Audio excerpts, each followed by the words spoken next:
शरीरामधली जी रक्तशर्करा आहे, blood glucose आहे, हे ग्लुकोज कधी-कधी या हिमोग्लोबिनला चिकटून जातं. जेव्हा हे ग्लुकोज ह्या हिमोग्लोबिनला चिकटतं, तेव्हा आपण त्याला ग्लायकेटेड हिमोग्लोबिन किंवा रक्तशर्करा चिकटलेलं हिमोग्लोबिन असं म्हणत असतो. यालाच आपण HbA1c असं म्हणतो. जेव्हा आपल्या शरीरातील ग्लुकोजची पातळी, रक्तशर्करेची पातळी ही सामान्य असते, तेव्हा हे कमी प्रमाणात चिकटतं. कारण की जास्तीत जास्त शर्करा ही उपलब्धच नसते चिकटण्यासाठी. ती इंधन म्हणून वापरल्या जाते किंवा ती ग्लायकोजन म्हणून तिचा साठा केला जातो. तर कमी प्रमाणात ही रक्तशर्करा हिमोग्लोबिनला चिकटते. त्यामुळे HbA1cचं प्रमाण हे कमी राहतं. पण जेव्हा रक्तशर्करा जास्त प्रमाणात असते, तेव्हा ही रक्तशर्करा जास्त प्रमाणात हिमोग्लोबिनला चिकटते आणि HbA1cचं प्रमाण वाढलेलं दिसतं. एक उदाहरण म्हणून जर आपण समजून घ्यायचं असेल, तर आवळा जर आपण पाण्यात टाकला तर तो गोड होणार नाही, पण तोच आपण साखरेच्या पाकात टाकला तर ती साखर त्या आवळ्यामध्ये मुरते आणि तो आवळा गोड होतो. तसंच काहीसं या हिमोग्लोबिनच्या बाबतीत होतं. जर साखरेची पातळी कमी असेल तर HbA1c कमी असतं आणि जर साखरेची पातळी जास्त असेल तर HbA1c जास्त असतं असं आपल्याला म्हणता येईल. आता तुम्ही म्हणाल की जर आपण डायरेक्ट शुगरच मोजली तर आपल्याला कळतं की शुगर वाढलेली आहे की कमी आहे, मग HbA1cची गरज काय? तर इथे गंमत अशी आहे की आपल्या ज्या रक्तपेशी असतात, जेव्हा नवीन रक्तपेशी आपल्या शरीरात तयार होते तर तिचा जीवनकाल साधारणतः 3 महिने असतो. म्हणजे एकदा नवीन रक्तपेशी तयार झाली की ती आणि त्या रक्तपेशीतलं हिमोग्लोबिन जवळपास 3 महिने आपल्या रक्तामध्ये असतं. तर ह्या 3 महिन्यांमध्ये कधी पण आपली शुगर जर वाढली तर ती शुगर हिमोग्लोबिनला चिकटते आणि ग्लायकेटेड हिमोग्लोबिन म्हणजे HbA1cचं प्रमाण आपल्याला वाढलेलं दिसतं. म्हणजे HbA1c वरून आपल्याला गेल्या 3 महिन्यातील वाढलेल्या शुगरचा अंदाज करता येतो. म्हणूनच याला काही लोक साध्या भाषेमध्ये 3 महिन्यांची सरासरी असं सुद्धा म्हणतात. तर HbA1c मधून गेल्या 3 महिन्यातील आपली ब्लड शुगर कशी होती याची सरासरी आपल्याला कळते. आणि आपल्याला हे माहितीच आहे की डायबिटीसच्या उपचारामध्ये आपल्याकडे जितकी जास्त माहिती असेल, जितकी जास्त इन्फॉर्मेशन असेल, त्यांनी आपल्याला तेवढा चांगला उपचार आपल्याला पेशंटचा करता येतो.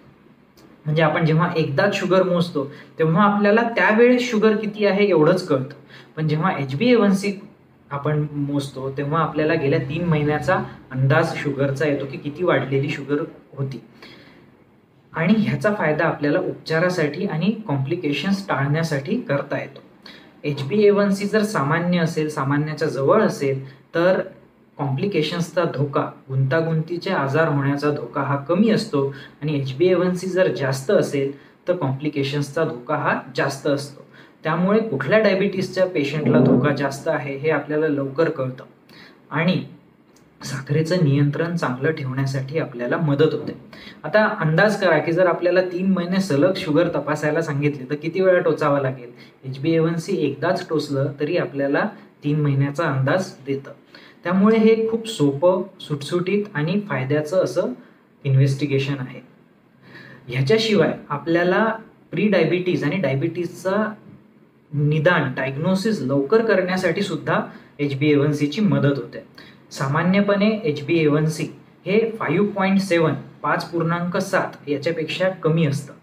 ते 5.7 ते 6.5 म्हणजे 5.7 to 6.5 या रेंजमध्ये असेल तर आपण त्याला प्री डायबिटीज, डायबिटीसची पहिली पायरी असं म्हणतो. आणि HbA1c 6.5 म्हणजे 6.5 याच्यापेक्षा जास्त असेल तर त्याला आपण डायबिटीज असं म्हणत असतो. एखाद्या व्यक्तीची आपण आज शुगरची तपासणी केली आणि ती नॉर्मल आली, पण त्याचं HbA1c जर वाढलेलं आलं तर त्या व्यक्तीला प्री डायबिटीज आहे का असं आपल्याला लगेच कळू शकतं. म्हणजेच की डायबिटीज आणि प्री डायबिटीजमध्ये एक शुगरची पातळी नॉर्मल आली तरीही आपल्याला आधीच्या काळाचा जो अंदाज आहे तो HbA1c वरनं घेता येतो आणि निदान करण्यामध्ये मदत होते. काही वेळेस असं होतं की एखाद्या पेशंटची एकच शुगरची पातळी वाढलेली येते, ती चुकून वाढलेली असते, लॅब एररमुळे ती वाढलेली येऊ शकते. पण अशा वेळेस HbA1c वरनं आपल्याला गेल्या 3 महिन्यांचा अंदाज सुद्धा कळतो. त्यामुळे जे छोटे छोटे प्रॉब्लेम्स आपल्याला निदान करताना येतात, ज्या शंका असतात त्या शंका दूर करायला HbA1cची मदत होते. तर हे सगळे HbA1cचे फायदे आहेत. ही एक सोपी सुटसुटीत टेस्ट आहे. ही टेस्ट आपण डायबिटीसच्या पेशंट्समध्ये दर 3 ते 6 महिन्यांमध्ये करू शकतो. त्यांनी आपल्याला टाईट कंट्रोल ठेवायला मदत होते.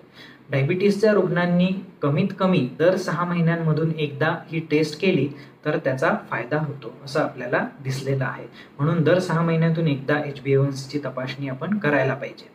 काही रुग्ण असतात की जे ठराविक काळासाठी पथ्य पाळतात, स्ट्रिक्टली आहार पाळतात आणि त्यांची मग जी फास्टिंग पोस्ट मील शुगर असते ती नॉर्मल येते, पण त्यांचा गेल्या 3-4 महिन्याचा आलेख जेव्हा आपण अंदाज घेतो HbA1c मधनं, तेव्हा आपल्या लक्षात येतं की नाही, यांची शुगर कंट्रोलमध्ये नाही आहे. त्यामुळे अशा पेशंट्सच्या ट्रीटमेंटमध्ये सुद्धा आम्हाला डायबिटीसचा फायदा होत असतो. म्हणून HbA1c ही एक खूप महत्त्वाची अशी तपासणी आहे. आय होप तुम्हाला हा व्हिडिओ आवडला असेल. तुमच्या मित्र नातेवाईकांसोबत हे व्हिडिओ शेअर सुद्धा करा. धन्यवाद.